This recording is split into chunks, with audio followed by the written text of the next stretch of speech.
এরকম সুযোগ 50 বছর পর আসছে, আবার হয়তো 50 বছর পর আসবে। তো আমার কাছে যেটা মনে হয়েছে, নাহিদ বলছিল যে আমরা প্রত্যেকেরই একটা করে গল্প আছে, প্রত্যেকেরই একটা গল্প আছে, অনেক ডিটেইল গল্প আছে। তা আমরা সবসময় নাহিদকে ভালোবাসি, আসিফকে ভালোবাসি, মাহফুজকে ভালোবাসি, রিফাতকে ভালোবাসি। আমি একটা জিনিস আমার সবসময় মনে হয় কি, এরকম নাহিদ, আসিফ, রিফাত আরো অনেক আছে। তাদের কেউ মরে গেছে, তাদের কেউ আহত হয়ে গেছে, তাদের কেউ কষ্ট নিয়ে বুকে কষ্ট নিয়ে বেঁচে আছে।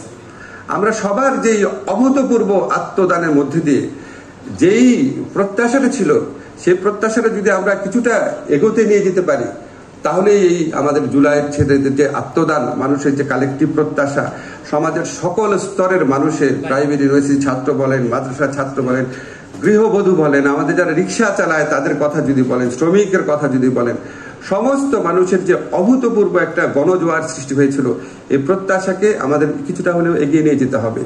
আমাদের এই রাষ্ট্র ব্যবস্থায় কিছু সংস্কার করতে হবে। এই বইটা পড়ে আমার কাছে মনে হয়েছে মানুষের মনে এই প্রেরণাটা, এই তাগিদটা আরেকটু সৃষ্টি হবে। একটা কথা বলি শেষটা কি, এই ধরনের বই লেখার প্রয়োজন আছে। আমার জানা মতে এই বইয়ের মধ্যে একটা তথ্য মিথ্যা না, ভুল হতে পারে। আমার কথা বলেছে আমি 11টা-12টায় গেছি, আসলে হয়তো গেছি 12টা-1টায়, but these are very minor.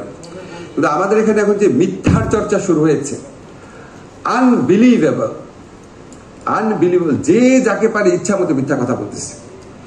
এবং মিথ্যা কথা বলার ক্ষেত্রে সবচেয়ে দুঃখজনক, মানে আমাদের নিয়ে যখন বলে ঠিক আছে বলুক, কত বলবে, কিন্তু যখন আমরা দেখি আমাদের জুলাই গণ অভ্যুত্থানে যারা অগ্রসারীর নেতা ছিল, তাদেরকে দিয়ে যখন অবাধ মিথ্যাচার চলে, জঘন্য মিথ্যাচার চলে, তখন আপনাদের মনে রাখতে হবে এটা জুলাইয়ের শত্রুদের কাজ।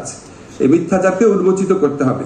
সেই সাথে জুলাইয়ে যারা অগ্রসেনা আছে, আমাদের যারা নেতৃত্ব দিয়েছিল যে তরুণরা, তাদেরকেও আমি এই প্রসঙ্গক্রমে ওয়ার্ন করে দিই, বাবা অনেক কষ্টের পর, অনেক অপেক্ষার পর আমরা তোমাদেরকে পেয়েছি। তোমরা একটা নতুন রাষ্ট্রের স্বপ্ন, সুযোগ আমাদের সামনে হাজির করেছো। ইনফ্যাক্ট 90 সালেও এরকম অবস্থা সৃষ্টি হয়নি, 71-এর পর প্রথমবারের মতো। এরকম সুযোগ 50 বছর পর আসছে, আবার হয়তো 50 বছর পর আসবে। তোমরা অনেক বড় বড় দায়িত্ব পালন করেছো, কিন্তু আরো বড় দায়িত্ব পালন বাকি আছে। 71-এ আমরা যে সুযোগ নষ্ট করেছি, তোমরা সেই সুযোগটা নষ্ট হইতে দিও না। তোমরা আমাদের জুলাইয়ের নেতা ছিল, আরো অন্তত 5-10 বছর আমাদের নেতা থেকে আমাদের রাষ্ট্রকে একটা কাঙ্ক্ষিত গন্তব্যে পৌঁছে দিও, এটাই আমার প্রত্যাশা।